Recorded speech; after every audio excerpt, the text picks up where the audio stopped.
जिस प्रकार से लगे हैं, शांति, सद्भावना, एकता, यही हमारे कल्याण का मार्ग है। कांग्रेस सरकार ने अपने समय में असम को हिंसा, बम बंदूक का लंबा दौर दिया। वहीं एनडीए सरकार असम के हर साथी को साथ लेकर शांति और समृद्धि के रास्ते पर आगे बढ़ रहा है। भाई और बहनों, जिन्होंने अपने जीवन के अनेक वर्ष संघर्ष में बिता दिए, मुख्य धारा में वापसी के बाद उनका साथ देना हम सभी की जिम्मेदारी है। जो अभी भी किसी कारणवश नहीं लौट पाए हैं, उनसे भी मेरा आग्रह है कि असम के बेहतरीन भविष्य के लिए, आपके स्वयं के बेहतरीन भविष्य के लिए हिंसा का मार्ग छोड़िए। आत्मनिर्भर असम के संकल्प की सिद्धि के लिए आपकी भी जरूरत है। असम अकॉर्ड के तहत जो भी बातें तय हुई हैं, उन पर काम तेजी से जारी है। हर जनजाति की आकांक्षाओं को, सभी के हित को ध्यान में रखते हुए असम की सरकार के प्रयास निरंतर चल रहे हैं। जिस प्रकार वर्षों पुरानी समस्याओं की शांति के साथ हल किया गया है, उसी प्रकार बची हुई समस्याओं का भी समाधान तलाशा जाएगा। साथियों, यहां टूरिज्म के लिए, टूरिज्म आधारित रोजगार के लिए यहां बहुत स्कोप है। आपके पास पहले यहां मानस नेशनल पार्क, बोगामती, मोइना पुखरी, मानस सौसी, खोंगोखोर ऐसे अनेक पर्यटक स्थल हैं। टूरिज्म को बढ़ाने के लिए यहां की रोड कनेक्टिविटी, तेज इंटरनेट कनेक्टिविटी को गांव-गांव तक पहुंचाने का प्रयास हम लोग तेजी से कर रहे हैं। जो काम अभी चल रहे हैं, एनडीए सरकार की वापसी के बाद उन्हें और तेजी से पूरा किया जाएगा। जहां भी नए पुलों की आवश्यकता है, नए पुल बनाए जाएंगे, आवाजाही को और आसान बनाया जाएगा। साथियों, यहां साल के एक हिस्से में बाढ़ आती है और दूसरे हिस्से में किसान को पानी की कमी से जूझना पड़ता है। इस स्थिति को बदलने के लिए हम पूरी ईमानदारी से काम कर भी रहे हैं और आगे भी करेंगे। पीने के पानी के लिए हर घर जल अभियान को भी 2 मई के बाद तेजी से और आगे बढ़ाया जाएगा। प्रयास ये है कि जल्द से जल्द असम के हर परिवार को पाइप से पानी की सुविधा दी जाए। भाई और बहनों, यहां के चाय बागान में काम करने वाले साथियों को भी कांग्रेस ने लंबे समय तक मुसीबतों में रखा, अभाव में रखा। चाय बागान में काम करने वाले लोगों के लिए सबसे ज्यादा काम एनडीए सरकार ने किया है। इस साल के केंद्रीय बजट में चाय बागान में काम करने वालों के लिए 1000 करोड़ रुपए की विशेष व्यवस्था की गई है। 1000 करोड़ रुपया शायद पहली बार आजादी के बाद एक साथ चाय बागान के लिए खर्च करने का तय हुआ है। चाहे मजदूरी में वृद्धि हो, आपको अनेक योजनाओं के तहत बैंक अकाउंट से सीधे मदद हो, स्वास्थ्य और घर की सुविधाएं हो, ये काम आगे निरंतर चलते रहेंगे। भाई और बहनों, मेरा उन युवा साथियों से विशेष आग्रह है जो पहली बार वोट डालने जा रहे हैं। देश की आजादी के 75 वर्ष का पर्व मनाते हुए आप जो वोट डालेंगे, वो इस बात को भी तय करेगा कि जब हम आजादी के 100 वर्ष मनाएंगे तो असम कितने आगे होगा। भाजपा के संकल्प पत्र में इसके लिए स्पष्ट रोड मैप हमने रखा है। आज डाला गया आपका वोट आपके भविष्य के 25 वर्षों की नींव तय करेगा। असम के एक बड़े हिस्से ने अपना दायित्व निभा दिया है। 2 राउंड के मतदान में सबने बहुत उत्साह के साथ इस सपने को पूरा करने के लिए अपना काम किया है। अब बारी लोअर असम की है, आप सबकी है। महाजोत के महाजूट को आपको सिरे से नकारते चलना है। जिस तरह पहले 2 चरणों में आपने बीजेपी की, एनडीए की सरकार ज्यादा से ज्यादा सीटों पर विजय सुनिश्चित की है, वैसे ही आपको तीसरे चरण में भी करना है। भाइयों बहनों, चुनाव अभी चल रहा है। मैंने सुना कल कुछ लोगों ने घोषणा कर दी है, उसमें 2 बातें हैं। एक तो उसमें उन्होंने मान लिया है कि ये चुनाव वो हार चुके हैं और अगली सरकार कैसी बनेगी, वो सरकार वालों ने क्या पहना होगा, उस सरकार वालों ने क्या दिखते होंगे, इसका वर्णन किया है। भाइयों बहनों, इससे बड़ा असम का कोई अपमान नहीं हो सकता है। इससे बड़ा असम की संस्कृति का कोई अपमान नहीं हो सकता है।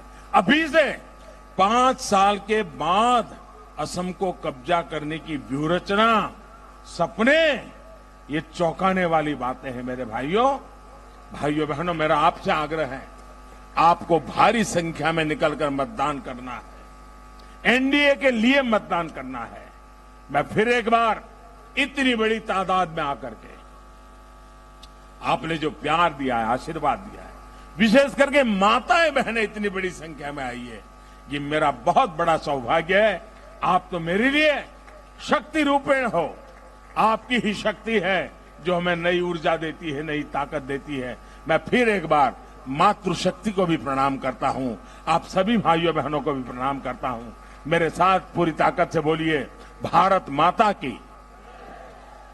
आवाज इतनी जबरदस्त निकले कि पूरे लोअर आसाम को खड़ा कर दे। भारत माता की, भारत माता की, भारत माता की, भारत माता की, भारत माता की।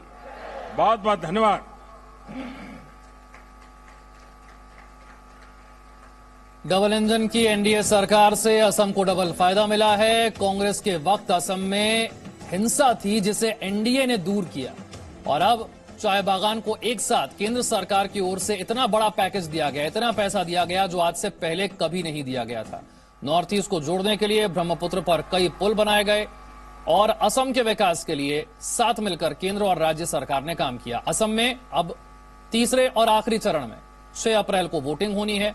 इससे पहले चुनाव प्रचार के लिए प्रधानमंत्री मोदी यहां पर पहुंचे हैं। पहले असम, इसके बाद बंगाल का दौरा प्रधानमंत्री का होगा।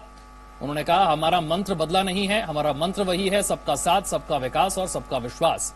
हिंसा और अस्थिरता देने वाली सरकार असम को बिल्कुल मंजूर नहीं होगी। कम्युनल सेक्युलर के खेल ने देश को बहुत नुकसान पहुंचाया है। विकास में भेदभाव नहीं करना, यही बीजेपी का सिद्धांत है और कांग्रेस ने असम को सिर्फ हिंसा दी, बम बंदूक दिया। कांग्रेस ने चाय बागान के मजदूरों को अभाव में रखा। चाय बागान के लिए अगर सबसे ज्यादा किसी ने काम किया तो वो एनडीए की सरकार है। क्या कहा प्रधानमंत्री ने, एक बार फिर सुनिए। असम में एक बार फिर आप लोगों ने एनडीए की सरकार बनाना तय कर लिया है। असम की पहचान का बार बार अपमान करने वाले लोग असम के लोगों को बर्दाश्त नहीं है। असम को दशकों तक हिंसा और अस्थिरता देने वाले अब असम के लोगों को एक पल भी स्वीकार नहीं है। ये साफ दिखता है, असम के लोग विकास के साथ हैं, असम के लोग स्थिरता के साथ हैं, असम के लोग शांति, भाईचारा, सद्भाव, एकता के साथ हैं। चुनाव अभी चल रहा है। मैंने सुना कल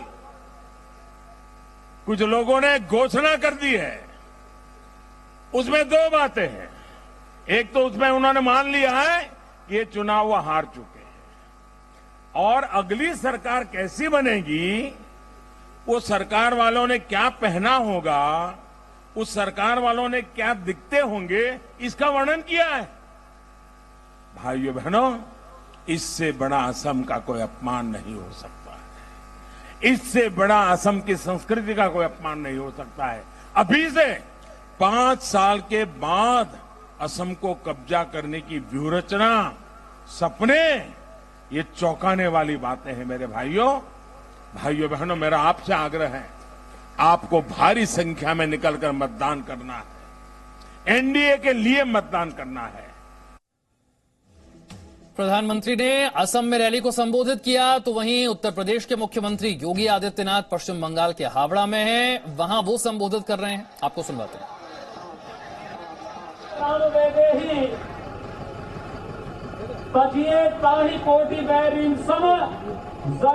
परम स्नेही, यानी जो राम का विरोधी है, जो मां जानकी का विरोधी है, वह भले ही आपका कितना भी प्रिय क्यों न हो, उसको एक बैरी की तरह ही पूरी तरह त्याग देना चाहिए और देश के हित में, बंगाल के हित में आवश्यक है। इस रामद्रोही सरकार को, इस भ्रष्टाचारी सरकार को, गुंडागर्दी को प्रश्रय देने वाली टीएमसी सरकार को सत्ता से हटाकर बंगाल के अंदर, बंगाल के उन महापुरुषों की भावनाओं के अनुरूप जिन्होंने बंगाल को सोनार बंगाल की परिकल्पना में साकार करने का एक संकल्प लिया था, उस संकल्प को साकार करने के लिए भारतीय जनता पार्टी की सरकार बनाने में आप सब योगदान दें। आपने इस भव्य रोड शो के माध्यम से आज भारतीय जनता पार्टी के प्रत्याशी श्री प्रत्युष मंडल को अपना समर्थन और सहयोग देने का जो संकल्प दोहराया है, इसके लिए आपको हृदय से बधाई देता हूं। आपके प्रति अपनी शुभकामनाएं।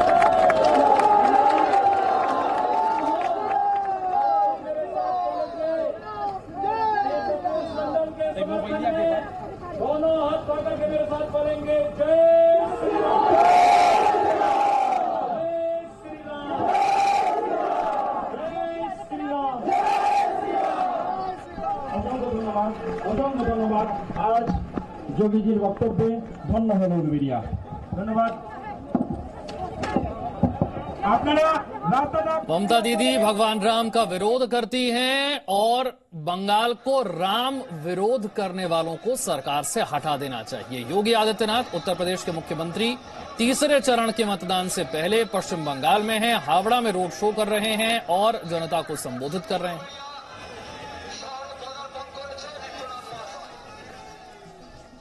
असम और बंगाल में 2 चरणों की वोटिंग हो चुकी है। तीसरे चरण का मतदान होना है 6 अप्रैल को और उससे पहले बीजेपी के अध्यक्ष जेपी नड्डा ने 4 राज्यों में बीजेपी की सरकार बनने का दावा किया। ममता जी के राज को लॉक स्टॉक एंड बैरल छुट्टी करने के लिए बंगाल की जनता आतुर बैठी है और पहले 2 चरण में एक तरफा टीएमसी साफ और बीजेपी आ रही है, ये साफ हो गया है। नंदीग्राम में भी स्पष्ट रूप में भारतीय जनता पार्टी की जीत निश्चित है। हाथी के दांत दिखाने के और हैं, खाने के और हैं और इन पर कोई विश्वास नहीं करता। झूठ का पुलिंदा का नाम कांग्रेस पार्टी है और कोई इनको विश्वास नहीं करता। एक बात की मैं गारंटी, इन्होंने 3G कहा है, गारंटी, एक गारंटी मैं जरूर देता हूं कि कांग्रेस पार्टी जहां भी जाएगी घोटाला करेगी। ये घोटाला की गारंटी हो सकती है, बाकी कोई गारंटी नहीं है। कम्युनलिज्म की बात कर लीजिए, सांप्रदायिकता की, मुस्लिम के साथ केरल में मिलके चल रहे हो, अब्बास के साथ बंगाल में मिलके चल रहे हो और यहां बदरुद्दीन के साथ मिलकर के चुनाव लड़ रहे हो और हाँ कहते हो हम कम्युनल हैं। मतलब कम्युनलिज्म आप फैलाओ, सांप्रदायिक पार्टियों के साथ आप समझौता करो, उनके साथ मिलकर के चलने का आप तय करो, डिविजिव फोर्सेस को प्रश्रय आप दो और फिर कहो कि हम बड़े पाक हैं। तो ये कांग्रेस का इतिहास है और असम की जनता अच्छी तरीके से इनको सबक से न खाने के लिए आतुर रही है। 2 चरणों में कर दिया है, तीसरे चरण में एक तरफा करेंगे। भारतीय जनता पार्टी ने मोदी जी के नेतृत्व में और उसके बाद अमित शाह जी ने उसकी योजना बनाई जिसको हम सब लोग मिलकर के आगे बढ़ा रहे हैं। वो सारे भारत में भारतीय जनता पार्टी का कमल खिलना चाहिए। इसलिए साउथ हम छोड़ दें संभव नहीं है। इसलिए साउथ में भी हम लोगों ने जोर लगाया है और हमको तमिलनाडु में एआईडीएमके के साथ हम सरकार बनाएंगे।